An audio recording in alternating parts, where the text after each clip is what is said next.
A graça do Senhor Yeshua, o Todo-Poderoso. Estamos aqui para compartilhar um pouco mais dessa palavra maravilhosa.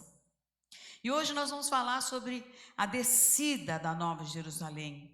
É passado por aí que quando a gente morresse, iria subir para a Nova Jerusalém.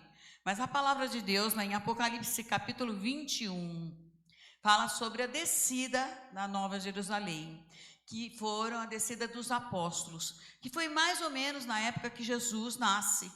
É mais ou menos na época onde os apóstolos vêm para o grande encontro na terra. A noiva se encontra agora com o Senhor Yeshua. Os apóstolos são a noiva e o noivo é Cristo. Então há um encontro deles aqui na terra e consecutivamente o casamento. E aí nós vamos ver, Apocalipse 21 fala sobre essa descida. Coloca para mim, por favor, a partir do versículo 2. Vi também a cidade santa, a nova Jerusalém, que descia do céu, da parte de Deus, ataviada como a noiva, adornada para o seu esposo. Aleluia. Então aí está a noiva que desce para que o casamento seja realizado aqui na terra. Nós vamos ver os apóstolos, eles são o fundamento da cidade. Então a igreja de Cristo Jesus começa depois com os apóstolos, mas eles tiveram um período de 3 anos, juntamente com Jesus, fazendo o ministério da circuncisão, cumprindo ali, aprendendo com o Senhor. E eles só vão se tornar realmente ser formado para o casamento depois da ressurreição, a segunda ressurreição, onde os apóstolos são transformados. Eles são transformados em vida ainda. Lá em Atos 2, quando o Senhor desce em forma de fogo, o Espírito de Deus desce em forma de fogo, que ali já é o Senhor glorificado, Pai, Filho e Espírito Santo. Agora Deus é um fogo consumidor e vem até os seus apóstolos. E ali há o grande casamento da noiva, que são os apóstolos agora ressurretos, porque eles receberam agora um corpo glorificado. Lá em Romanos 8, versículo 30, fala sobre o corpo glorificado que eles receberam. O que é um corpo glorificado? É a presença de Deus. No Velho Testamento, ninguém poderia ter a presença do Espírito de Deus constantemente. Mas agora Deus veio morar com o seu povo. Pega para mim esse versículo lá em Apocalipse 21 mesmo. Deus veio morar para sempre com o seu povo. Aleluia. Lá em Apocalipse. Isso. Aqui, Deus habitará com eles, e eles serão povos de Deus, e Deus mesmo estará com eles para sempre. Então a gente vê os apóstolos descem do céu, depois eles são glorificados em Atos 2, quando eles recebem a segunda ressurreição, que foram aqueles que foram transformados ainda em vida. Onde está escrito isso? Lá em 1 Tessalonicenses 4, fala que nós, os que ficarmos vivos, seremos transformados num piscar de olhos. E os apóstolos, foram transformados de alma vivente para espírito vivificante. Lá em 1 Coríntios capítulo 15, fala sobre essa transformação do homem. Aleluia. Então nós vemos a igreja de Cristo. Agora a noiva se prepara para o casamento. Está registrado sobre esse casamento em Apocalipse 19, onde é o casamento da igreja verdadeira, que são os apóstolos que ficaram fiéis em meio à grande tribulação, em meio à morte, em meio a tudo, não pediram arrego, ficaram ali esperando o Senhor. E o Senhor volta em Atos 2, em forma de fogo, e ali há o grande casamento, onde o banquete que foi servido foi a carne dos inimigos. Muitos morreram, com a descida do Senhor, porque Deus é um fogo consumidor e muitos foram queimados. Então foi feito mais ou menos um churrasquinho da carne do inimigo. Esse foi as iguarias especiais do casamento de Cristo. E a gente pode ver também aqui, olha, que 1 Coríntios, deixa eu ver, sobre o fundamento. 1 Coríntios 3:11, coloca para mim, por favor. Porque ninguém pode lançar outro fundamento além do que foi posto, o qual é Jesus Cristo. Quem faz esse fundamento? Eu acredito que Pedro recebeu essa honra, mas ele ficou catando mosquito, mas o Senhor coloca agora Paulo para fazer esse fundamento.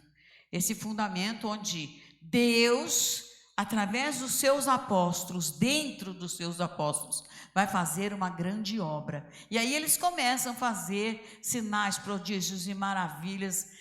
Toda a presença de Deus é notória através da vida deles. E começa através do apóstolo Paulo, onde ele coloca esse fundamento que é Cristo. Bota para mim esse versículo que Paulo é o fundamento, por favor.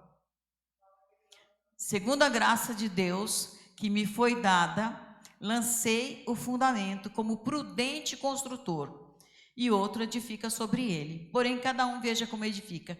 Então, o apóstolo Paulo, as pessoas falam tanto de Paulo, mas o fundamento da igreja foi colocado por ele. Jesus já tinha ensinado algumas coisas de como seria, mas Paulo agora começa a prática, que é Deus, Efésios 3:20, e Deus opera agora através de nós, aleluia. Então Paulo começa agora com explicando, ensinando esse fundamento, e nós não podemos colocar outro fundamento. Por exemplo, nós durante muito tempo acreditávamos que Jesus de Nazaré era o fundamento, mas Jesus de Nazaré, ele veio cumprir aquela lei que ninguém conseguiu cumprir, para poder fazer agora uma lei do Espírito, onde aquele que verdadeiramente foi salvo, ele tem obras. Ele não precisa de obras para ser salvo. Ele tem obras porque foi salvo um dia. Ou a humanidade foi salva. Então aquele que já nasceu depois, ele já nasceu com o Espírito de Deus dentro dele. Então o Espírito de Deus foi derramado sobre toda a carne. Então agora toda a carne pode ser usada por Deus. E ele vai usar todos como ele quer. Lá em Colossenses 3:11, fala que Cristo é tudo em todos. Então agora esse é o fundamento da igreja. Todos podem ser usados por Deus. Todos agora têm o Espírito Santo de Deus. E então todos têm um corpo glorificado. Precisa agora aprender a manifestar essa glória. Essa glória não é um direito de quem está na igreja, é para todos. Todos têm acesso ao trono de glória do Pai. Então esse é o fundamento da igreja. No Velho Testamento, só quem tinha direito a algumas coisas eram os judeus, mas eles não tinham acesso direto a Deus. O profeta que acolá, ele poderia se achegar a Deus, mas o povão não. Agora Deus abre para todos, Cristo é tudo em todos. Não é um privilégio de quem está na igreja só, mas é um privilégio de todos. Então isso é algo maravilhoso. As promessas do Senhor se cumpriram. O poder de transformar mentes e coração. Então nós recebemos esse poder, a diferença maravilhosa que o Senhor fez. Deus agora se multiplicou através de nós. Cada um de nós agora, ou todos, podem ser usados por Cristo Jesus para fazer as boas obras. Foi para isso que a gente foi feito. Então não pode haver outro fundamento. A igreja de Jesus começa quando verdadeiramente, depois que os apóstolos são transformados em corpo glorificado, quer dizer, pessoas que agora vivem com Deus, são o templo de Deus, são a morada do Espírito. Aí começa esse novo fundamento. A gente vai ver lá em Apocalipse 21, os apóstolos, eles são o fundamento 21, 19. Por favor. Os fundamentos da muralha da cidade estão adornados de toda espécie de pedras preciosas. E aí vai falando as pedras preciosas. O fundamento dessas muralhas, os apóstolos deles são as muralhas, e eles são o fundamento dessas muralhas. Ao mesmo tempo, eles são as portas de entrada. Os apóstolos é quem abre as portas dos céus, é que abre toda sorte de bênçãos para o povo. Então, precisamos orar muito por todos aqueles que têm chamados do apostolado, para que todos se submetam à vontade de Cristo.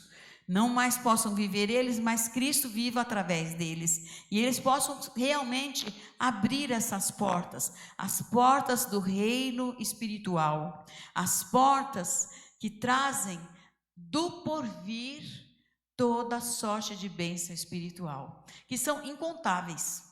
São incontáveis. A gente no Velho Testamento, lá no Velho Testamento, o ser humano tinha direito a 8.000 bênçãos, mas agora são as incontáveis bênçãos. Sabe onde está esse versículo, Lucas, por favor?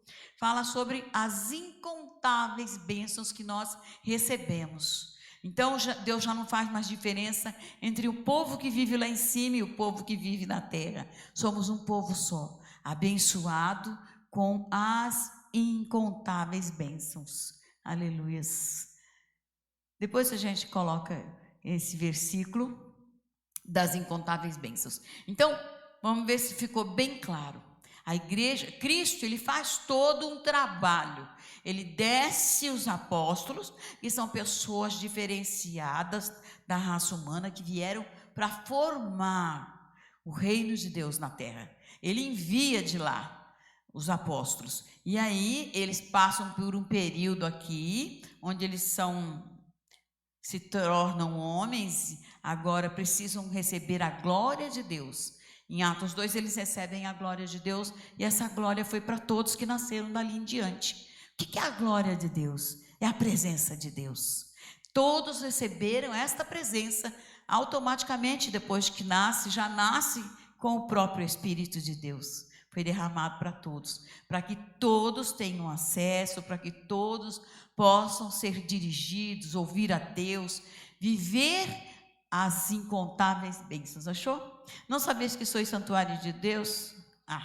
Ó profundidade da riqueza, tanto da sabedoria como do conhecimento de Deus. Quão insondáveis são os seus juízos, inescrutáveis os seus caminhos. Então agora nós temos da parte de Deus algo para o ser humano não conhecido ainda. A gente vai viver do que os olhos nunca viram, do que os ouvidos nunca ouviram. É o que o Senhor preparou para esta raça de lá para cá. Então, que você possa viver a abundante graça do Senhor. A abundante graça nós vivemos de coisas até do mundo do porvir. Que nós podemos trazer à existência, chamar à existência as insondáveis bênçãos do Senhor para nós. Então, que você entenda qual é o fundamento, a diferença entre Jesus de Nazaré e o apóstolo Paulo sendo agora um instrumento bom nas mãos de Deus, um bom instrumento sendo usado por Deus, assim com grande poder. E os apóstolos todos. E hoje para mim e para você. Amém? Pai, nós te agradecemos, ó nosso Criador, por toda sorte de bênçãos que somos incapazes de reconhecê-las no momento. Mas já te agradecemos, ó Senhor, por essa oportunidade, por esse país abençoado, onde podemos falar do nosso evangelho maravilhoso, da tua presença em nós, com liberdade. E nós determinamos essa liberdade sobre todos os povos, ó Pai. Em nome do Senhor Yeshua, em nome do Senhor Yeshua, como representantes seus, Senhor, nós liberamos essa bênção a todos os nossos irmãos, a todo o corpo de Cristo, hoje, eternamente, a liberdade de te adorar, de te servir, sempre. Amém.